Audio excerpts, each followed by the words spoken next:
किसी नए मार्ग पर कदम बढ़ाता है तो झिझकता है, लेकिन नए पर कदम बढ़ाने से ही जीवन में विकास है। जो पुराने वर्तुल में ही घूमता रहता है कोल्हू का बैल हो जाता। सदा विचारणीय यह है कि जिस ढंग से मैं जी रहा हूं उस ढंग से जीने में आनंद उपलब्ध हो रहा है। अगर नहीं हो रहा है उपलब्ध तो जोखिम उठानी चाहिए। नए रास्ते, नई जीवन की पद्धति, नई खोज करनी ही होगी। इतना तो तय है कि तुम्हारे पास खोने को कुछ भी नहीं। पुराने जीवन से आनंद तो मिला नहीं, मिल जाता तो नए की कोई जरूरत भी ना थी। पुराना तो व्यर्थ हो गया है, एक बात निश्चित है। नया सार्थक भी निकल सकता है, व्यर्थ भी निकल सकता है, मगर नए में कम से कम एक संभावना है सार्थक होने की। पुराना तो निचुड़ चुका, उसे तो देख लिया, समझ लिया, जी लिया, नहीं कुछ पाया। जैसे कोई रेत से तेल निचोड़ता रहा हो। अब कब तक रेत के साथ सिर मारना है? मैं नहीं कहता कि नए से आनंद मिल ही जाएगा, क्योंकि आनंद मार्ग पर कम निर्भर होता है, मार्गी पर ज्यादा निर्भर होता है, पथ पर कम निर्भर होता है, पथिक पर ज्यादा निर्भर होता है।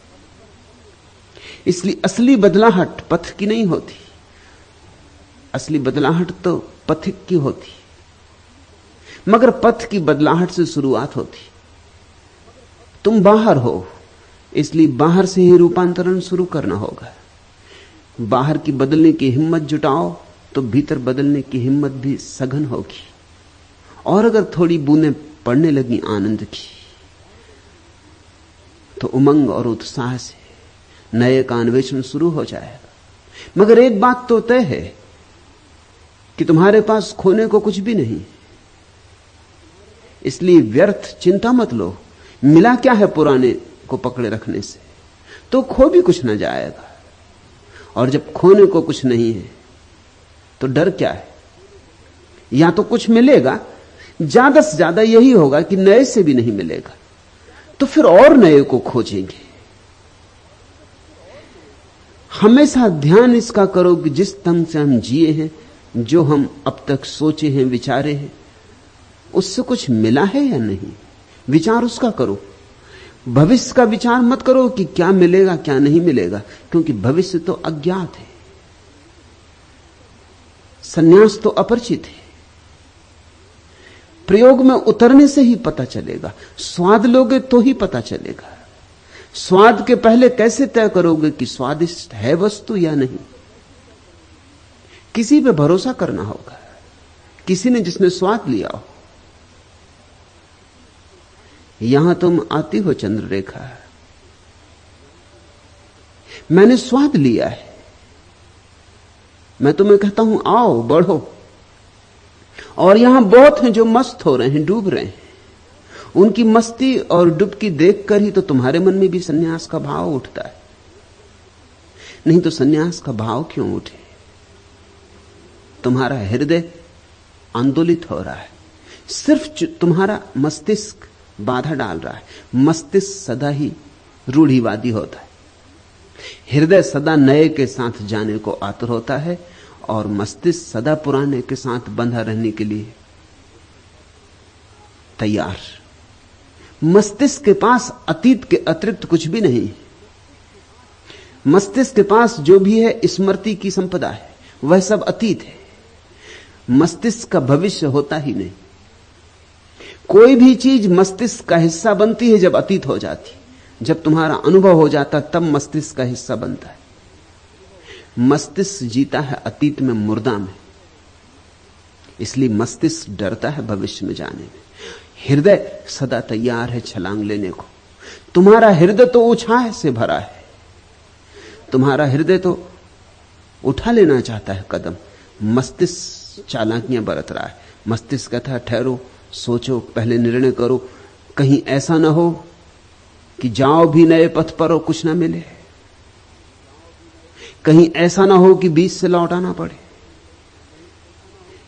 कहीं ऐसा ना हो कि जीवन की पद्धति बदलो, इतना श्रम उठाओ और श्रम के अनुकूल पुरस्कार ना हो। तो थोड़ा सोचो, गणित बिठाओ, हिसाब लगाओ। लेकिन मस्तिष्क की सुनी अगर तो कभी कदम उठ ना सकेगा। थोड़ा सोचो, छोटा बच्चा मां के पेट में है, अभी जन्म होने के करीब है। अगर मस्तिष्क हो, अगर बुद्धि पैदा हो गई हो, तो बुद्धि कहेगी कहां जाते हो? जीवन की ये प्रक्रिया, ये ढंग, ये गर्भ में रहना कितना सुखद है। कोई झंझट नहीं, कोई चिंता नहीं, कोई दायित्व नहीं। 24 घंटे सोए रहो। कहां जाते हो? पता नहीं बाहर क्या होगा, कौन सी मुसीबतें आए, कौन सी चुनौतियां आए। अगर बच्चे के पास थोड़ा गणित हो, तर्क हो, तो कोई बच्चा मां के गर्भ से पैदा ही ना हो। लेकिन गणित नहीं होता, गणित बाद में आता है, सौभाग्य की बात। तर्क बाद में आता है। बच्चे के पास तो सिर्फ हृदय होता है, नए के लिए आतुर, उत्सुक। अगर हम बुद्धि की बात मान के चलें तो पृथ्वी जरा जीर्ण से भर जाती। इस देश में ऐसा ही हुआ है।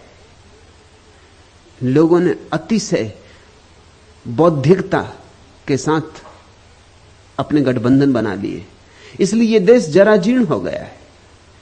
इस देश में यौवन नहीं रहा, यह खंडहरों में जी रहा है।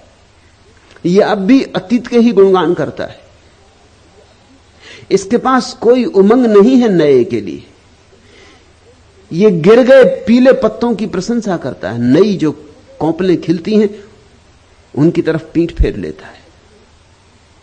यह पूजता है पत्थरों को, जड़ को, अतीत की लकीरों को। यह लकीर का फकीर हो गया है और ऐसा ही सारे लोगों का चित्त हो गया है। हिम्मत जुटानी पड़ेगी। और मैं तुमसे इतना कहता हूं कि नए के साथ हारने में भी जीत है, पुराने के साथ जीतने में भी जीत नहीं। पुराने के साथ सुख भी मिले तो ज्यादा से ज्यादा उसका अर्थ सुविधा होती। नए के साथ दुख भी मिले तो भी विकास होता है। नए के साथ पाया गया दुख ही तपश्चर्या है, उसे ही मैं तपश्चर्या कहता हूं। धूल लगा के शरीर पर पोत कर बैठ गए, या कांटों की सैया बना के लेट गए, या उपवास किया, इस सबको मैं तपश्चर्या नहीं कहता। इस सबको तो मैं रुग्ण चित्त की मूढ़ता कहता हूं। तपश्चर्या तो एक है, नए के साथ जाने का साहस, अज्ञात में उतरने की हिम्मत। जैसे छोटा बच्चा मां के गर्भ को छोड़ता है। अभी 2 दिन पहले पास के ही एक वृक्ष पर एक चिड़िया अपने बच्चों को बड़ा कर रही थी। रोज रोज बच्चे बड़े होते चले गए। 2 दिन पहले पहली बार घोंसले से बाहर निकले। जब वे पहली बार घोंसले से बाहर निकले, मैं उनके पास खड़ा था। दोनों बैठ गए शाखा पर, बड़े आश्चर्य विमुक्त, पर तौलते हुए, सोचते विचारते आगे कदम बढ़ाना कि नहीं। अभी तक घोंसले से बाहर नहीं आए थे और उनकी मां दूर वृक्ष पर बैठकर पुकार दे रही है, गुहार दे रही। यही ढंग है बच्चों को बुलाने का। पुकार रही, आवाज दे रही। उसकी आवाज देख के वो फड़फड़ाते, पर मोह, घोंसले का, सुरक्षा। और पहले कभी पंख तो खोले नहीं, तो पंख खोलना या नहीं, उड़ पाएंगे हम या नहीं, उनकी दुविधा देखकर नए नए संन्यास लेते व्यक्तियों की दुविधा का मुझे स्मरण आया। ऐसे ही पर तौलते, सोचते, घबराते, पीछे लौट के देखते, लेकिन कब तक मां थी कि पुकारे गई, कि आवाज दिए गई कि टेर पर टेर। कोई आधा घंटा लगा, धीरे धीरे पंख फड़फड़ाए, थोड़े दूर हटे घोंसले से, उसी वृक्ष पर दूसरी शाखाओं पर बैठे, थोड़ा भरोसा बढ़ा, थोड़े पंख मारे हवा में, फिर लौट आए, थोड़ा और भरोसा बढ़ा, फिर उड़ गए। तब से पता नहीं, 2 दिन से मैं देख रहा हूं रोज, फिर नहीं लौटे। अब क्या लौटना, पड़ा रह गया है घोंसला, पड़े रह गए उसमें 2 अंडे टूटे फूटे। पक्षी भी हिम्मत जुड़ा लेते हैं आकाश में उड़ने की जो कभी नहीं उड़े, और मनुष्य होकर भी हम हिम्मत नहीं जुटा पाते। मैं तुम्हें पुकार रहा हूं, दूर वृक्ष से टेर दे रहा हूं, ये रोज टेर चल रही है। तुम कहती हो हर बार यहां आती हूं, तो बिना सन्यास लिए चली जाती हूं। सन्यास का भाव तो कई बार मन में उठता है, लेकिन लेने का साहस नहीं जुटा पाती। चंद्ररेखा, थोड़े पर फड़फड़ाओ, थोड़े नए की पुलक से भरो, थोड़ी हिम्मत जुटाओ। पंख तुम्हारे पास है, मैं तुम्हें आकाश से बुलाता हूं, मैं तुम्हें दूर का निमंत्रण दे रहा हूं। ऐसा नहीं कि तुम्हारे पास पंख नहीं, उतने ही पंख हैं जितने मेरे पास, सिर्फ भरोसा नहीं। और भरोसा आए कैसे? उड़ो तो आए। इतना कह सकता हूं कि नए के साथ मिला दुख भी बहुत प्रीतिकर है, और नए में थोड़ा दुख तो मिलेगा। क्या तुम सोचते हो वो जो बच्चे पक्षियों के उड़े, पीड़ा नहीं हुई होगी? हवा के झोंके, रात वर्षा हुई, किसी वृक्ष पर बैठे होंगे बिना घोंसले के, अब पंख भीग गए होंगे, ठिठुरते होंगे सर्दी में, मन में ख्याल भी आता होगा अपना घोंसला अच्छा था, इस किस झंझट में पड़ गए। लेकिन फिर भी आकाश में उड़ने का आनंद ऐसा है कि ये सब कीमतें चुकाई जा सकती, चुकानी ही पड़ती, और जो चुकाता है कीमत वही पाता है। गंध से बोझिल पवन है और फिर चंचल चरण है, कौन सा मौसम लगा है, दर्द भी लगता सगा है। अनमिली स्वर लहरियों के गीत जादू डालते, सारदी मेघों तले मैदान फूल उछालते।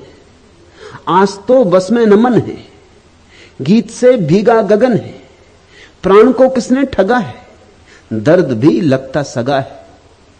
ओ उदासी की किरण भटकी हुई क्या कह रही है तू, धुंधलके के पार यूं निस्सार क्यों बह रही है तू, धुंधलके के पार यूं निस्सार ही क्यों बह रही तू। प्रीति का कोई वचन है, नित निभाना प्रणय प्रण है, नैन में सपना जगा है, दर्द भी लगता नया है, दर्द भी लगता सगा है। पूर्ण यौवन भार खेतों में लचकती सांधे वेला, बांसुरी के स्वर सरीखा एक मेरा स्वर अकेला। टेरता मानो विजन है और तन मन में चुभन है, कौन सा मौसम लगा है, दर्द भी लगता सगा है। नए के साथ दर्द भी बहुत सगा है, पुराने के साथ सुविधा भी। सिर्फ धीमी धीमी आत्महत्या है और कुछ भी नहीं। क्या है छोड़ने को, क्या मिट जाएगा, पाया ही कुछ नहीं तो छूटेगा क्या। इसलिए खोजो, और तब तक खोजते ही रहो जब तक मिल ना जाए, तब तक कदम ना रुके, तब तक पंख बंद ना हो। चाहे कितना ही भय लगे, पर तौल नहीं होंगे, आकाश में उड़ना ही होगा। और चुनौती जग गई है, कब तक झुठलाओगी, कब तक लौट लौट जाओगी। ये लौट जाना आदत ना बन जाए, ये लौट जाना भी लकीर ना बन जाए। इसके पहले कि ये आदत बन जाए, कुछ करो, कुछ जगो। कुछ साहस जुटाओ। पार करना चाहते हो इस गरजते सिंधु को, यदि प्राण लेकर आज लहरों में उतरना ही पड़ेगा। यह तरंगें दूर से चलकर तुम्हारे पास आती, उस नए जग के नए संदेश अपने साथ लाती। कूल पर बैठे मनन करते रहोगे और कब तक? हो मुखर उस पार वीणाएं मधुर तुमको बुलाती। चाहते यदि तुम नया जीवन, नया यौवन, नया मन, आज बाहों में उमड़ता सिंधु भरना ही पड़ेगा। तुम नया विश्वास लेकर पग बढ़ाओ आज अपना, तुम नया इतिहास लेकर द्रग उठाओ आज अपना। छूट जाने दो बहुत पीछे पुराने इस गगन को, तुम नया आकाश लेकर जग सजाओ आज अपना। प्राण में यदि हो रहे मुखरित नए निर्माण के स्वर, आज कण कण का नया श्रृंगार करना ही पड़ेगा। यह प्रलय की पीर ही नव सृष्टि का मधुगान होगी, यह तिमिरता ही निशा की सूर्य का वरदान होगी। इस पुरातन जर्जरित युग मूर्ति को अब टूटने दो, जिस शिला पर हाथ रख दोगे वही भगवान होगी। तुम हिमालय के स्वजन हो, सिंधु की गहराई ही क्या, आज पंखों में असीमित व्योम भरना ही पड़ेगा। पार करना चाहते हो इस गरजते सिंधु को, यदि प्राण लेकर आज लहरों में उतरना ही पड़ेगा। उतरो। डूबने का भय लगता है तो भी उतरो। सभी नए तैरना सीखने वालों को डूबने का भय लगता है। जो डूबने के भय से रुक ही गया किनारे पर, वह तो जान ही ना पाएगा आनंद तैरने और तिरने का। और दूर है किनारा दूसरा, और वही है मंजिल। जाना है पार तो ही परमात्मा मिले। सन्यास तो केवल एक छोटी सी नौका है उस पार जाने की। माना दूर धुंधलके में छिपा उस पार का किनारा दिखाई तो पड़ता नहीं, इसलिए किसी आंख वाले से संबंध जोड़ना होता है, इसलिए किन्हीं आंख वालों के पास उठना बैठना होता है, ताकि तुम्हारे भीतर भी सोए हुए स्वर धीरे धीरे सबल हो जाएं, तुम्हारी वीणा पर भी चोट पड़े। चंद्ररेखा इसलिए तू आती रही। इस आने का कुछ अर्थ न रह जाएगा अगर इस रस में न डूबी। तो फिर ऐसा ही होगा, सरोवर तक आए और प्यासे ही लौटते रहे। सरोवर तक आने से प्यास नहीं बुझती। अंजलि बनानी होगी, झुकना होगा, जल भरना होगा, कंठ में उतारना होगा, तो प्राण तृप्त होते। सन्यास झुकने की प्रक्रिया है, अंजलि बांधने की। दूसरा प्रश्न, तंत्र, वाम मार्ग, अघोरपंथ, नाथपंथ जैसे नामों से लोग क्यों डरते? इन मार्गों का सही विश्लेषण और सम्यक अभ्यास से क्या ऐसी संभावना नहीं है कि लोग फिर से नए आयाम से इन्हें समझें और इनकी निंदा और उपेक्षा न करें? तरु ने पूछा है, और एक नहीं 14 प्रश्न पूछे। मुझे भी गिनती करनी पड़ी, ऐसा उसने कभी किया नहीं।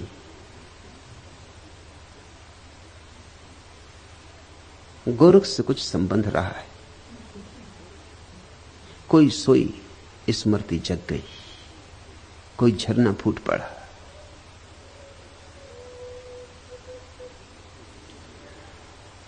यहां कोई भी नया नहीं, सभी पुराने। न मालूम कितने पथों पर चले, न मालूम किन किन सद्गुरुओं के साथ रहे। मेरे पास आ जाना तुम्हारा आकस्मिक नहीं, चलते रहे हो, खोजते रहे हो, वही खोज तुम्हें यहां ले आई। जो नहीं चले हैं कभी, जिन्होंने कभी खोजा नहीं, उनसे मेरा संबंध भी बहुत मुश्किल से बन पाता है। वे आ भी जाते हैं तो छिटक जाते, आकस्मिक होता उनका आना। उनके आने के पीछे कुछ आधारशिला नहीं होती। जो मेरे पास आके टिक जाते हैं, रुक जाते, और तरु आई है सो टिक ही गई है, उसका अर्थ यही है, उनके प्राणों की कोई गहरी त्रसा तृप्त हो रही है। बहुत बहुत द्वारों से जो खोजा है और नहीं मिल पाया है, उसकी झलक मिलने लगी, मंजिल करीब आ रही। गोरख से कुछ संबंध रहा होगा तरु, कुछ नाता रहा होगा, जैसे कोई पुराना सोया हुआ गीत फूट पड़ा हो, ऐसे उससे प्रश्न फूटे, और सभी प्रश्न सार्थक। कोई भी प्रश्न बौद्धिक नहीं है, पूछने के लिए नहीं पूछा गया है, उठा है। पूछना चाहिए इसलिए कुछ सोच सोच के नहीं पूछा गया है, पूछने से नहीं रुक सकी, फिर खुद भी डर गई होगी जब 14 प्रश्न लिखे, तो फिर क्षमा भी मांगी कि मुझ पर नाराज मत होना। इतने प्रश्न जैसे विवश थी, पूछना ही पड़ा है, न पूछे नहीं बनेगा। उन्हीं 14 में से एक प्रश्न यह, तंत्र, वाममार्ग, अघोर पंथ, नाथ पंथ जैसे नामों से लोग क्यों डरते? पहली बात, ये सब नाम तंत्र के ही नाम है। तंत्र का ही एक नाम वाममार्ग है। वाममार्ग का अर्थ होता है बाएं हाथ का रास्ता। तुम्हारे पास 2 हाथ है, एक दायां हाथ है, एक बायां हाथ है। ये 2 हाथ बस 2 हाथ ही नहीं, इनके पीछे बड़े राज छिपे। तुम्हारा दायां हाथ तुम्हारे बाएं मस्तिष्क के खंड से जुड़ा है, उल्टा तुम्हारा बायां हाथ तुम्हारे दाएं मस्तिष्क के खंड से जुड़ा है। मस्तिष्क 2 खंडों में बटा है। अब तो विज्ञान ने इस पर बड़ी खोज की है, और उस खोज ने बड़े रहस्य प्रकट किए। तुम्हारा दायां मस्तिष्क जो कि बाएं हाथ से जुड़ा है, काव्य का स्रोत है, अनुभूति का, भाव का, कला का, प्रज्ञा का, आनंद, मस्ती, नृत्य, संगीत, उत्सव, कल्पना, जो भी मधुर है, जो भी स्त्रीण है, जो भी सुंदर है, उस सब का जन्म तुम्हारे दाएं मस्तिष्क में होता है। उस दाएं मस्तिष्क का प्रतीक है बायां हाथ। तुम्हारा दायां हाथ जुड़ा है बाएं मस्तिष्क से। बाएं मस्तिष्क में पैदा होता है तर्क, गणित, कर्मठता, कार्यकुशलता, चालाकी, राजनीति, कूटनीति, संसार, गद्य, विज्ञान, हिसाब किताब, उपयोगिता, बाजार, इस सब का संबंध बाएं मस्तिष्क से है। संसार सदा से दाएं हाथ पर जोर देता रहा है, क्योंकि दाएं हाथ में उपयोगिता है, हिसाब किताब है, गणित है, तर्क है, बाजार है, दुकान है, व्यवहार है। बायां हाथ खतरनाक मालूम होता रहा है, सदा से खतरनाक मालूम होता रहा है। कवि का क्या भरोसा, गणितज्ञ का भरोसा किया जा सकता है, नर्तक का क्या भरोसा, वैज्ञानिक का भरोसा किया जा सकता है। फिर विज्ञान का उपयोग है, नृत्य का क्या उपयोग है? नृत्य तो है स्वांतः सुखाय। ये जो बायां हाथ है, ये तुम्हारे भीतर स्वांतः सुखाय का प्रतीक है। इसका कोई लक्ष्य नहीं, इसकी कोई दिशा नहीं, ये कहीं जा नहीं रहा है। यह तो इसी क्षण में आनंद मस्त मुग्ध होकर जीने की कला है। कविता का क्या मूल्य है? न तो पेट भर सकता है, न तन ढक सकता है, न छप्पर बन सकता है। तो कवियों को हमने थोड़ा बहुत सम्मान दिया है एक अनुपात में, जैसे सजावट की तरह, लेकिन गैर जरूरी। एक आध आदमी कवि हो जाए समाज में, हम बर्दाश्त करते, लेकिन हम कवियों की जमात बर्दाश्त नहीं करेंगे, क्योंकि कवि किसी काम का नहीं मालूम पड़ेगा, उसकी उपयोगिता क्या है।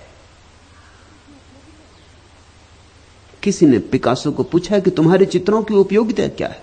उसने अपना सिर पीट लिया। उसने कहा, फूलों से नहीं पूछते कि तुम्हारी उपयोगिता क्या है, और कोयल गीत गाती उससे नहीं पूछते तुम्हारी उपयोगिता क्या है, और आकाश तारों से भर जाता तब नहीं पूछते कि तुम्हारी उपयोगिता क्या है, मुझसे ही क्यों पूछते हो? ये कवि और चित्रकार और मूर्तिकार और संगीतज्ञ सदा से कहते रहे, हमारी कोई उपयोगिता नहीं। मगर जीवन उपयोगिता पर ही समाप्त नहीं होता। जीसस का वचन याद करो, man can not live by bread alone. आदमी अकेली रोटी से तो नहीं जी सकता, कुछ और भी चाहिए। रोटी से कुछ ज्यादा चाहिए। रोटी जरूरी है मगर काफी नहीं, आवश्यक है मगर पर्याप्त नहीं। रोटी के बिना कविता नहीं हो सकती, यह सच है, मगर अगर कविता के बिना रोटी हो तो जीवन हुआ ना हुआ बराबर है। रोज पेट भर लिया, जी लिए और मर लिए। अगर जीवन में काव्य ना जगा, गीत ना उठा, वीणा ना बजी, बांसुरी पर संगीत न खेला, तो क्या सार है? स्वांता सुखाय रघुनाथ गाथा। जो स्वांता सुख से भरा है वही उस परम प्रिय के भाव से भी भरता है। इसलिए बायां हाथ सदा से खतरे का सूचक रहा। इसलिए जिनसे भी हम डरते उनको हम वाम मार्गी कहते, जिनसे हम भयभीत होते उनको हम वाम मार्गी कहते। तुम्हें हजारों लोग मिल जाएंगे जो मुझे वाम मार्गी कहते, ठीक ही कहते, मैं वाम मार्गी हूं, क्योंकि मैं तुम्हें स्वांतः सुखाय की कला सिखा रहा हूं। हिसाब किताब ही सब कुछ नहीं है, हिसाब किताब के बाहर भी एक जगत है, और वही जगत तृप्तिदायी है। उसी जगत में परितोष है, उसी जगत में प्रकाश है। जरूरतें पूरी होनी चाहिए, ठीक है, फिर क्या करोगे? जरूरतें पूरी हो जाएंगी, फिर क्या करोगे? आज पश्चिम में यही अड़चन आ गई, जरूरतें पूरी हो गई, जो बाहर की जरूरतें थी पश्चिम ने पूरी कर ली। समझना कठिनाई। जरूरतें पूरी करने के लिए बाएं हाथ से जुड़े हुए दाएं मस्तिष्क का कोई उपयोग नहीं किया। इसलिए पश्चिम ने धर्म को इंकार कर दिया, काव्य को इंकार कर दिया, संगीत को इंकार कर दिया, रहस्य की सारी विधा इंकार कर दी। ठीक गणित, विज्ञान, पदार्थ, ठोस जिसका प्रमाण है, उस पर ही पश्चिम जी रहा है। 300 साल के सतत प्रयोग ने, दाएं हाथ के प्रयोग ने पश्चिम को समृद्ध बना दिया। धन है, दौलत है, मकान है, सुंदर रास्ते हैं, सुस्वादु भोजन है, भरपेट भोजन है, सब जरूरत से ज्यादा है। एक संपन्नता का युग पश्चिम में आ गया। लेकिन 300 साल निरंतर वो जो स्वांतः सुखाय का स्रोत है उसको इंकार करके आया। तो पश्चिम संपन्न तो हो गया, लेकिन अब क्या करे? क्योंकि उसके पास सिर्फ सुख को भोगने की कला ही नहीं बची।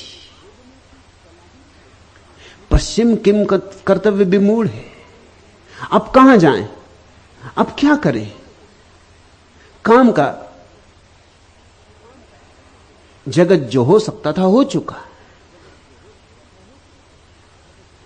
पश्चिम के भीतर बड़ी बेचैनी है। रविवार के दिन भी पाश्चात्य मनुष्य छुट्टी नहीं मना पाता। छुट्टी मनाने की आदत ही भूल गई। काम और काम और काम, काम पर इतना जोर दिया है कि काम को भगवान बना दिया, तो लीला की कला भूल गई। तो बैठ के हंसे बोलें कि वीणा बजाएं, कि बगिया में घास उगाएं, कि मस्त होकर लेट जाएं तारों तले, कि नौका विहार करें। नहीं, ये सारी बात अर्थहीन है, क्योंकि 300 साल एक ही बात दोहराई और सिखाई गई स्कूल से लेकर विश्वविद्यालय तक कि काम का मूल्य है। तो आज अगर कोई आदमी अपनी नाव पर लेटा हुआ आकाश के तारों के नीचे तिर रहा है झील में, तो उसे लगता है कि मैं कोई पाप कर रहा हूं, क्योंकि काम पुण्य है, मैं पाप कर रहा हूं। एक अपराध भाव पैदा हो गया है सुख के क्षण में। जब भी तुम सुखी होते हो तुमको लगता है कुछ तुम गलती कर रहे हो, कुछ भूल कर रहे हो। क्या कर रहे हो? गीत गुनगुना रहे हो, कंठ में ही दबा देना चाहते हो गीत को। इससे क्या होगा? तर्क उठाते, गणित खड़ा हो जाता है। इससे क्या होगा? इससे क्या लाभ है? क्यों ये बांसुरी बजा रहे हो? कुछ काम करो। मेरे पास लोग आते, वो तो कहते हैं आप लोगों को ध्यान सिखाते। ध्यान से क्या होगा? कुछ काम सिखाइए। काम की उपयोगिता है, और मैं नहीं कहता कि काम छोड़ दो, मगर मैं तुमसे यह कहना चाहता हूं कि काम की उपयोगिता यही है कि तुम बेकाम क्षणों में आनंदित हो सको। काम का उपयोग यही है कि तुम निष्काम हो सको। 6 दिन तुम जो बाजार में मेहनत करते हो वो इसीलिए ताकि 7वें दिन पांव पसारो, धूप में लेटो, कि वृक्ष की छाया तले बैठो, कि फूलों से बात करो, कि चांतारों से गुफ्तगू हो,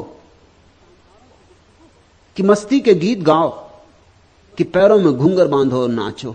यह लक्ष्य था 6 दिन मेहनत करने का। और जब 5 दिन मेहनत करने से काम चल जाए तो 5 दिन मेहनत करना, 2 दिन नाचना। जब 4 दिन मेहनत करने से काम चल जाए तो 3 दिन। ऐसे घटाते जाना। काम को तो घटाते जाना है, विश्राम को बढ़ाते जाना है। विश्राम लक्ष्य है। जिनके जीवन में विश्राम नहीं है, ध्यान नहीं,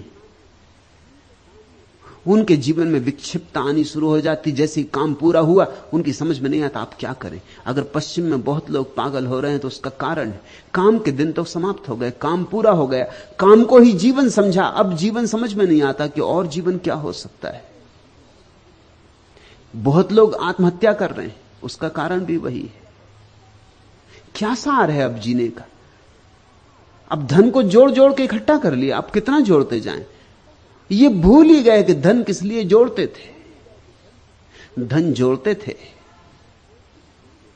ताकि किसी क्षण विश्राम से बैठेंगे, कोई चिंता ना होगी। वो तो भूल ही गए, क्योंकि धन जोड़ने में मस्तिष्क के एक हिस्से का उपयोग किया, वो हिस्सा तो सक्रिय हो गया, और जिस हिस्से का उपयोग नहीं किया वो धीरे धीरे बिल्कुल धूल धमास से भर गया है। वाम मार्ग का अर्थ होता है जीवन का लक्ष्य काम नहीं है, विश्राम। जीवन का लक्ष्य धन नहीं है, ध्यान है। जीवन का लक्ष्य गणित नहीं है, काव्य है। जीवन का चरम शिखर विज्ञान से उपलब्ध नहीं होगा, धर्म से उपलब्ध होगा। सदा से वाम मार्ग निंदा का शब्द रहा, और अतीत में तो स्वभाव था, कारण भी थे। क्योंकि जितने तुम पीछे जाओगे उतनी दुनिया दीन थी, दरिद्र थी, साधन नहीं थे। उन दीन दरिद्रता के दिनों में अगर लोगों ने काम को बहुत बहुमूल्य दिया, बहुत कीमत दी, स्वाभाविक मालूम होता है। और जिन लोगों ने काम की जगह विश्राम को मूल्य दिया, उनसे अगर समाज ने विरोध किया तो कुछ आश्चर्य नहीं। मगर पुरानी आदत अब भी ग्रंथि की तरह बनी रह गई। अब भी हमारे भीतर भय। फिर जो गणित हिसाब किताब वाला मन है, वह सदा से उन सारी चीजों का विरोधी रहा है जिनसे तुम्हारे भीतर सुख उत्पन्न होता है। वो स्वाद का विरोधी, तो वो अस्वाद का व्रत सधवाता है। सौंदर्य का विरोधी, तो वो कुरूपता को आध्यात्मिक बना लेता है। वह स्वास्थ्य का भी विरोधी है, क्योंकि स्वास्थ्य भी शारीरिक सुख है। जर्मनी के एक प्रसिद्ध विचारक काउंट केसरलिंग ने भारत की यात्रा के बाद अपनी डायरी में लिखा कि भारत जाके मुझे यह अनुभव हुआ कि बीमारी में एक आध्यात्मिकता है, स्वास्थ्य में एक तरह की नास्तिकता है, क्योंकि स्वास्थ्य शरीर का होता है। इसलिए आध्यात्मिक व्यक्ति को स्वास्थ्य का रस नहीं लेना चाहिए, वो तो देह का दुश्मन है। इसीलिए प्रेम का दुश्मन हो गया संसार, क्योंकि प्रेम बड़ा सुख है। सारी चीजों की दुश्मनी साध ली। वाम मार्ग ने इसका विपरीत संदेश दिया है। वाम मार्ग कहता है प्रेम प्रार्थना है और प्रेम परमात्मा है, और वाम मार्ग कहता है कुछ भी छोड़ना नहीं, क्योंकि जो भी परमात्मा ने दिया है उसकी उपयोगिता है, उसका उपयोग करो और उसे सीढ़ी बनाओ, उसे परमात्मा की मंदिर की सीढ़ी में रूपांतरित करो। पत्थर मत समझो, मार्ग के अवरोध मत समझो, सीढ़ियां बनाओ, ऊपर उठो। काम वासना की भी सीढ़ी बनाओ, उसका भी विरोध मत करो। वाम मार्ग का अद्भुत संदेश है कि अगर तुम बुद्धिमान हो तुम जहर का ऐसा उपयोग करोगे कि वह औषधि हो जाए, अगर तुम बुद्धू हो तो तुम औषधि को भी जहर बना लोगे। यह बुनियादी सूत्र है वाम मार्ग का कि बुद्धिमान जहर को भी औषधि बना लेता है। यही तो बुद्धिमानी है। भगोड़े कायर होते हैं, बुद्धिमान नहीं होते। वाम मार्ग भगोड़ा नहीं है। इस संसार में अब तक भगोड़ों की बड़ी प्रतिष्ठा रही। उसका कारण है क्योंकि भगोड़ों को देखकर तुम्हें यह समझ में आने लगता है कि वो हमसे विशिष्ट है।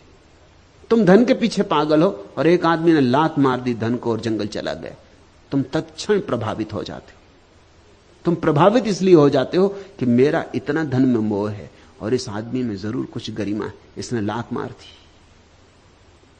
इसलिए तुम महावीर से ज्यादा प्रभावित होते हो बजाय जनक के। जनक का नाम कुछ ज्यादा सुना नहीं जाता।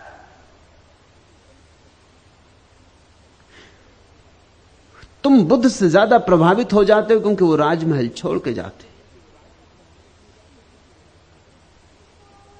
तुम कृष्ण की अगर प्रशंसा भी करते हो तो थोड़े दबे दबे कंठ से, थोड़े डरे डरे, थोड़े भयभीत। अगर लोग कृष्ण की प्रशंसा भी करते हैं तो गीता वाले कृष्ण की करते हैं। पूरे कृष्ण को स्वीकार करने की हिम्मत बहुत कम लोगों की, क्योंकि कृष्ण तो तुम्हारे जैसे ही मालूम पड़ते हैं, बल्कि तुमसे भी आगे बढ़े हुए।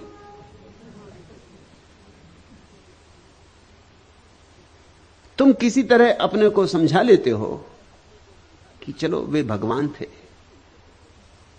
किया होगा, नाचे होंगे गोपियों के साथ, मगर यह आदमी के लिए शोभा नहीं देता। तुम शायद कृष्ण को भगवान कह के बच जाना चाहते हो।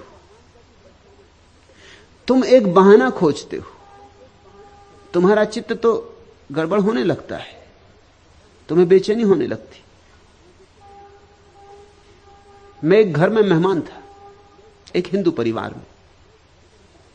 संभ्रांत परिवार है, कुलीन परिवार है। कोई 10-12 साल पहले की बात। मेरी किताब संभोग से समाधि की ओर छपी थी। वे बड़े बेचैन थे।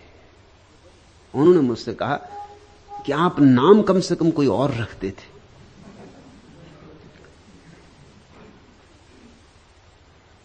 क्योंकि किताब तो जब कोई पढ़ेगा तब जानेगा कि क्या है उसमें, मगर ये नाम बड़ा खतरनाक है। आप नाम कुछ और रख देते। फिर जो पहला संस्करण था उस पर खजुराहो की मूर्तियों का चित्र छपा था कवर पर, और कहने लगे कि ये भी आपको क्या सूझा। अगर नाम भी ये था तो भी अगर बुद्ध को ध्यान की अवस्था में बैठा हुआ बताया होता कवर पर तो भी चल जाता। खजुराहो की मूर्तियां, किताब तो कोई पीछे पड़ेगा, ये सब देख के तो बड़ी बेचैनी हो जाएगी। मैं उनके बैठक खाने में बैठा था, मैंने कहा दीवार पर देखो, वहां एक बड़ी तस्वीर टांग रखी थी उन्हें कृष्ण की, जिसमें उन्होंने वस्त्र चुरा लिए, नग्न स्त्रियों के जो नदी में नहा रही और झाड़ पे बैठे। मैंने कहा इसको तुम बैठक खाने में लगाए हो? उन्होंने ऊपर देखा, एक क्षण को तो रुक गए, शायद उन्होंने कभी इस तरह सोचा नहीं था। उन्होंने कहा आप ठीक कहते, ये लगी है तस्वीर, ये पिता के जमाने से लगी है। और कभी कभी मुझे संकोच होता भी है, लेकिन इस पर कोई ध्यान देता नहीं, क्योंकि भगवान है, वो ठीक कर रहे हैं। इसको हमने स्वीकार कर लिया है। मगर दोबारा जब मैं उनके घर गया, तस्वीर हट गई थी। मैंने उनसे पूछा क्या हुआ? उन्होंने कहा कि नहीं, जिस दिन से आपने इशारा किया मैं सचेत हो गया, फिर मुझे बड़ी बेचैनी होने लगी। फिर मैंने कहा इस तस्वीर को हटा ही देना उचित है, तो तस्वीर हटा दी। तुम्हारा कृष्ण का स्वीकार भी अधूरा अधूरा है। तुम कृष्ण में से बहुत सी बातें काट छांट कर डालना चाहोगे, तुम कृष्ण में संशोधन करने को सदा तत्पर हो। कृष्ण को लोग अपने अपने हिसाब से मानते हैं, जितना मान सकते उतना मान लेते, बाकी छोड़ देते।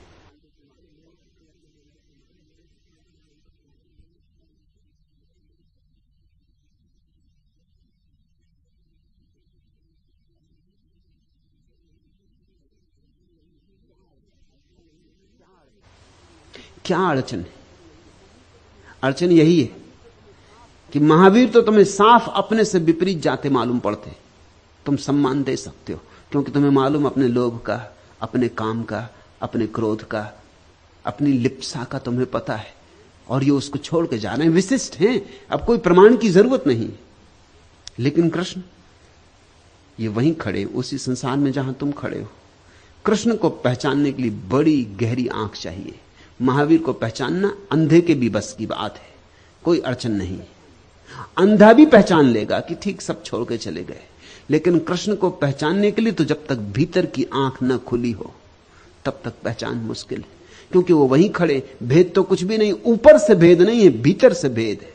तो जब तक भीतर देखने की क्षमता ना हो तब तक तुम कृष्ण को न समझ पाओगे। कृष्ण वाम मार्गी, इसलिए जैनों ने कृष्ण को नरक में डाला है, अपने पुराणों में नरक में डाल दिया है।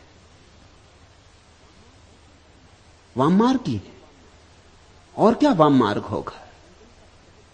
जीवन का सहज स्वीकार, उत्साहपूर्वक स्वीकार, स्वागतपूर्ण स्वीकार, जीवन को उसकी समग्र विधा में जीने की क्षमता, साहस। जीवन में कुछ भी बुरा नहीं, अगर कांटे भी हैं तो फूल की रक्षा के लिए तत्पर है। इसलिए जीवन में जो भी है सुंदर है, और अगर किसी चीज का सौंदर्य हमें दिखाई नहीं पड़ा है तो हमारी कहीं भूल चूक हो रही। परमात्मा असुंदर बना कैसे सकता है? परमात्मा ही प्रकट हुआ है सारे रूपों में, काम में भी राम ही छिपा है। इतना साहस बहुत कम लोग जुटा पाते, इतनी दृष्टि भी नहीं होती। इसलिए तरु, तंत्र, वाममार्ग, अघोर पंथ, नाथ पंथ जैसे नामों से लोग डरने लगे। इसलिए क्योंकि ये तुम्हारी व्यवस्थित रूढ़ी को छिन्न भिन्न कर देते।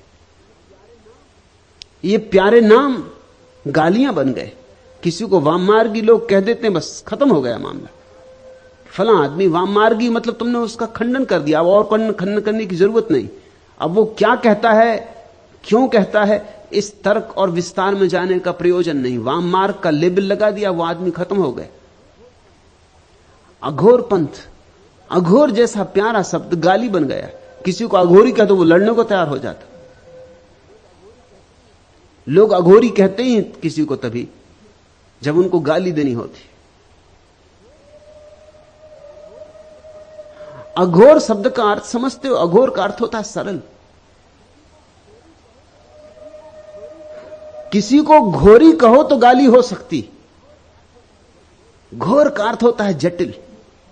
कहते ना घोर घमासान, खूब भयंकर युद्ध हुआ तो उसको कहते हैं घोर घमासान। जटिल, उलझा हुआ तो घोर। अघोर का अर्थ होता है सरल, बच्चे जैसा निर्दोष। लेकिन लोग अघोरी गाली देना चाहते तब कहते हैं, लोग कहते हैं मोरारजी देसाई अघोरी, क्योंकि जीवन जल पीते। अघोरी उनका मतलब यह है कि गाली दे रहे हैं वो। अघोर तो सिर्फ थोड़े से बुद्धों के लिए उपयोग में लाया जा सकता है। गौतम बुद्ध अघोरी, कृष्ण अघोरी, क्राइस्ट अघोरी, लाओत्सु अघोरी, ऐसे लोगों के लिए ही सिर्फ उपयोग में लाया जा सकता है। गोरख अघोरी, सरल, निर्दोष, सीधे साधे, इतने सरल कि गणित जीवन में है ही नहीं। हिसाब किताब लगाने का भाव ही चला गया है।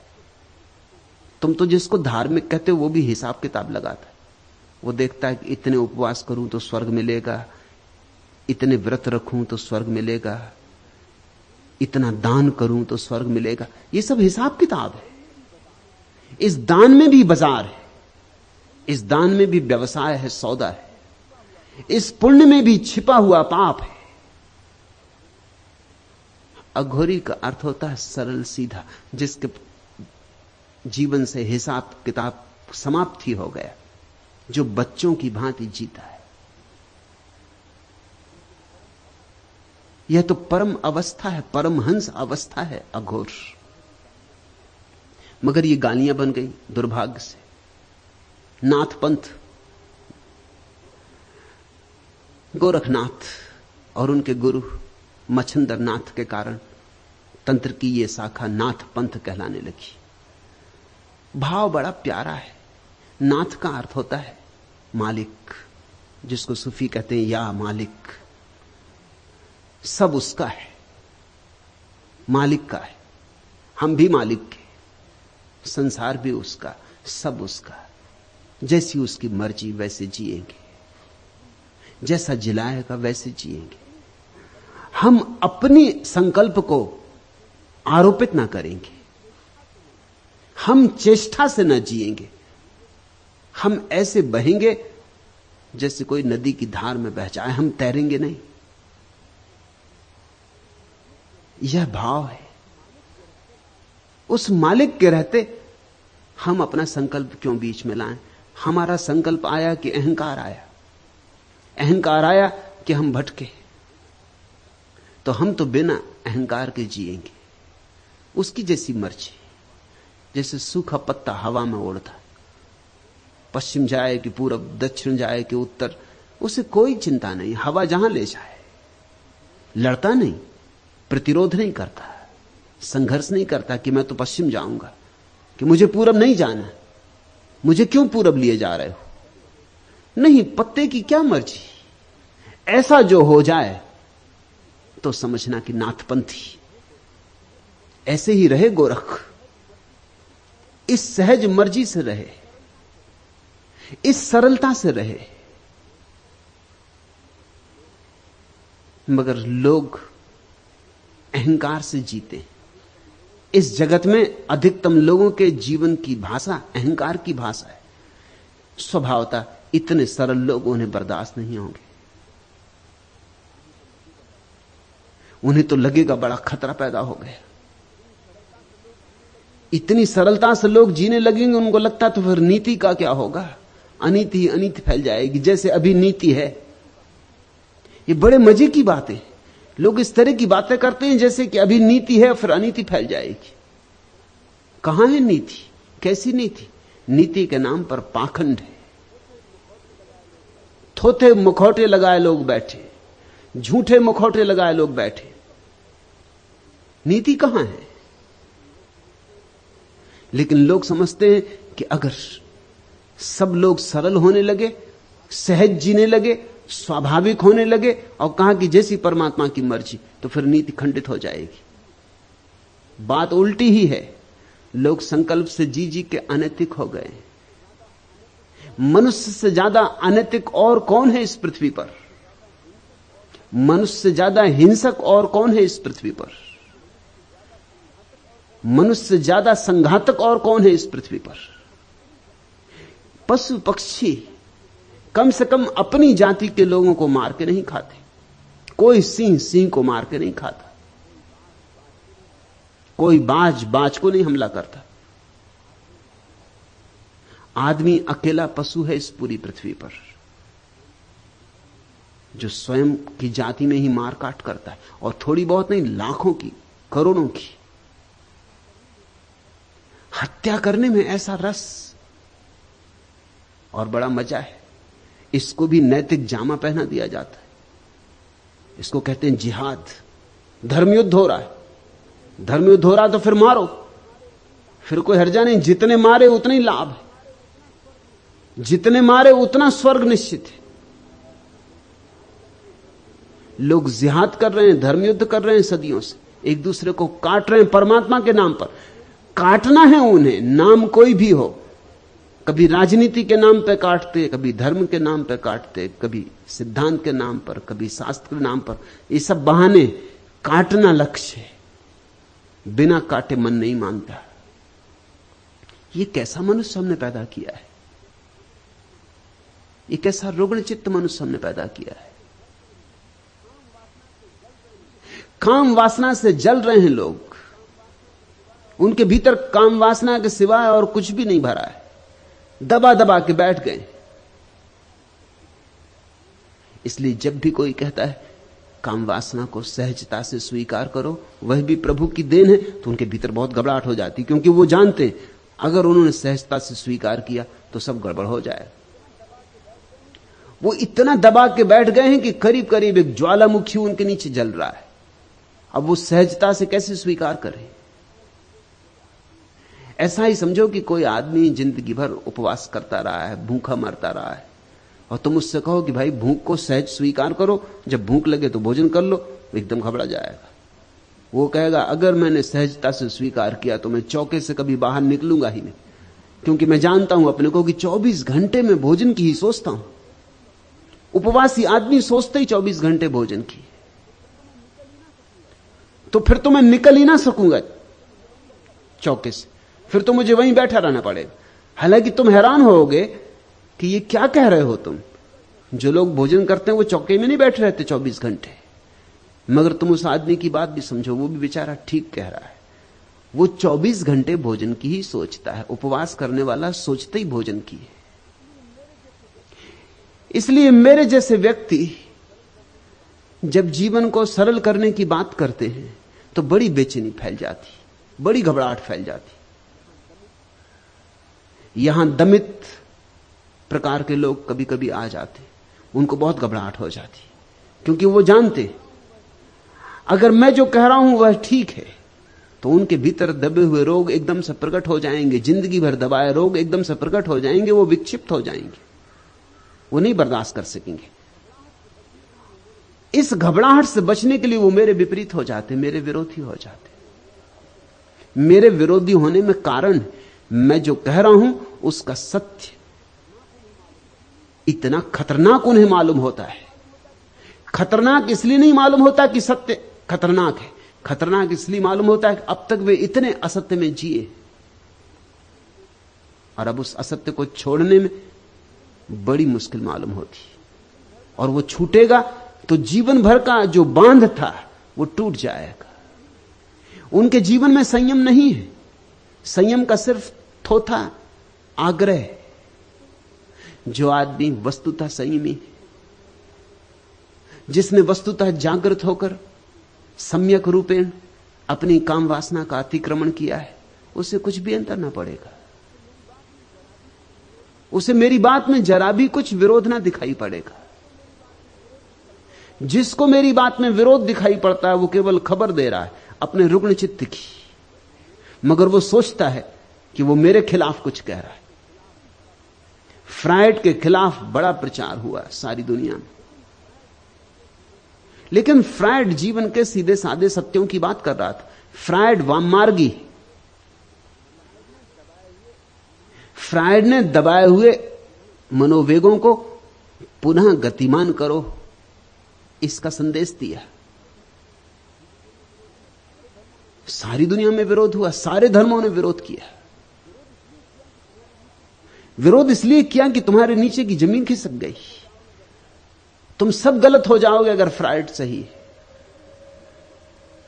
और यही उचित है कि तुम अपने को ही सही सिद्ध करते रहो, फिर तुम्हारी भीड़ है, भीड़ तुम्हारे साथ है। सत्य सदा अकेला है, असत्य बहुत प्राचीन है, भीड़ उनके साथ राजी है। भीड़ ने इतने दिन तक उनके साथ दिया है। भीड़ की सारी न्यस्त स्वार्थ की व्यवस्था उनसे जुड़ गई है। तुम एकदम घबरा जाते हो, तुम एकदम भयभीत हो जाते हो। अपने भय से, अपनी घबराहट से तुम विरोध करने लग जाते हो। लेकिन सत्य ऐसे हारता नहीं, सत्य बार बार लौट आता है। वाम मार्ग लौट लौट के आता रहेगा। तंत्र की बार बार घोषणा होगी जब तक कि मनुष्य सहज नहीं हो जाता। जिस दिन मनुष्य सहज हो जाएगा उस दिन तंत्र की कोई जरूरत न रह जाएगी। तंत्र सिर्फ औषधि है। वाम मार्ग, वो जो उल्टे चल पड़े हैं लोग, उनको रास्ते पे लाने के लिए सिर्फ एक उपाय है। जो रास्ते पे आ गया वो ना तो दाएं का होता ना बाएं का होता, दाएं बाएं दोनों उसके होते, वो किसी का नहीं होता। उसकी अवस्था अतिक्रमण की होती, वो दोनों के पार चला गया होता है।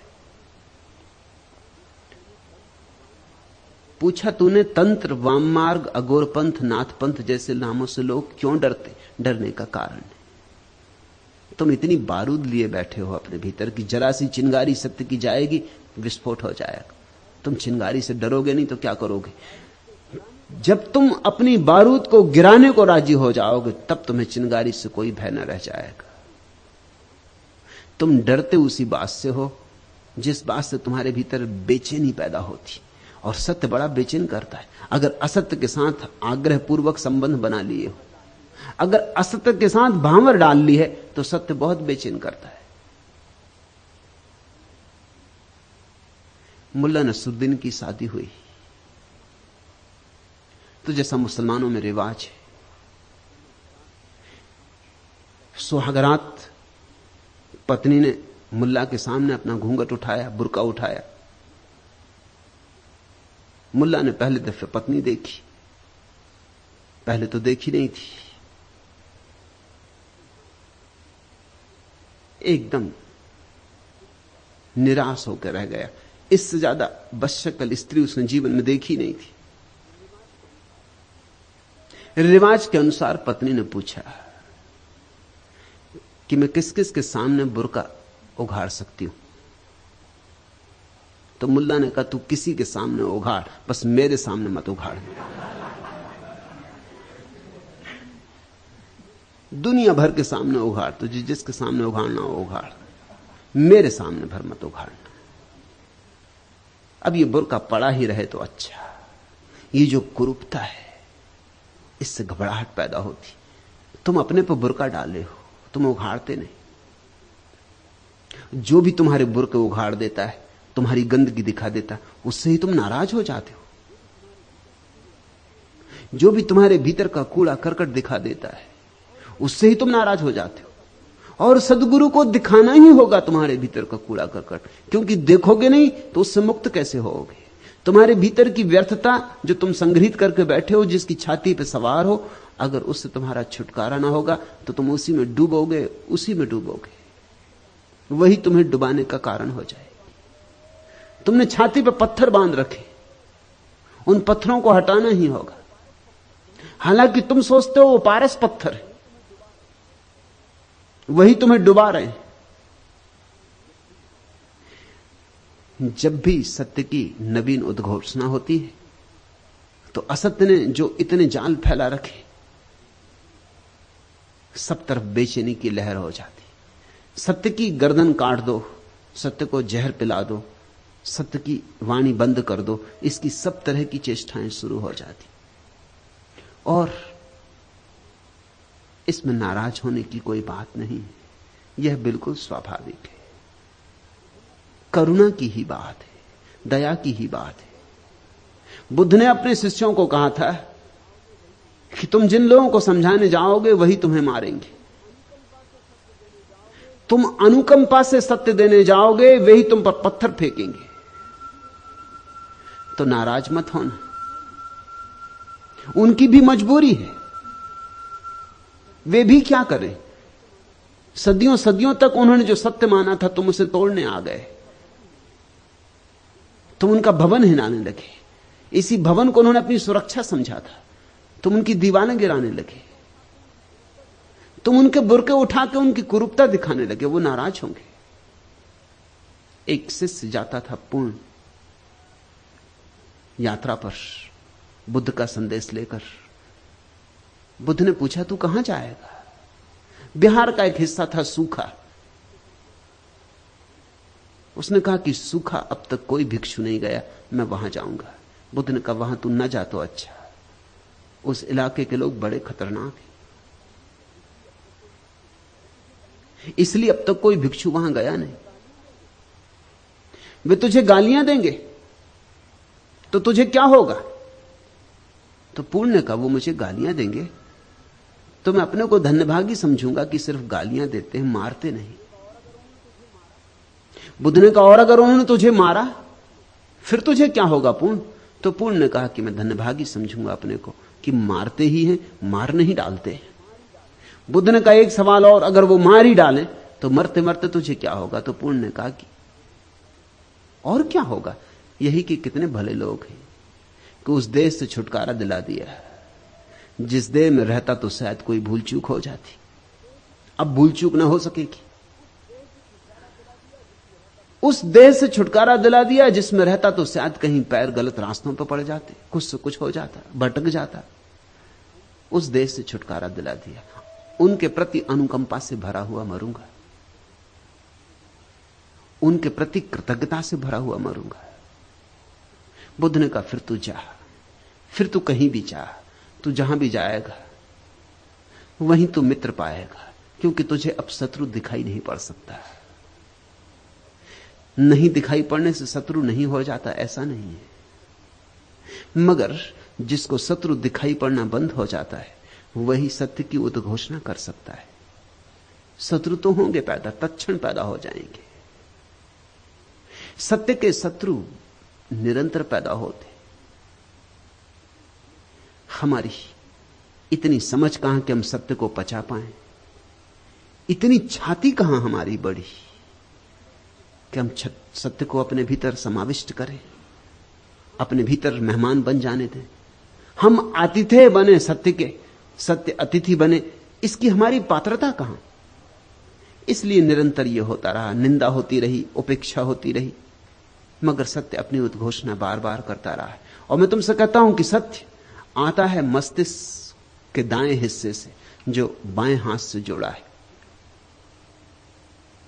हिसाब किताब आता है मस्तिष्क के बाएं हिस्से से जो दाएं हाथ से जुड़ा है। हिसाब किताब वाला आदमी कविता के प्रति कभी भी राजी नहीं होता। धन दौलत को मूल्य समझने वाला व्यक्ति ध्यान का मूल्य नहीं समझ पाता, और दुकान ही जिसे सब कुछ है वह मंदिर का नहीं हो पाता। और अगर मंदिर में चला भी जाए तो मंदिर भी उसके साथ ही भ्रष्ट हो जाता है।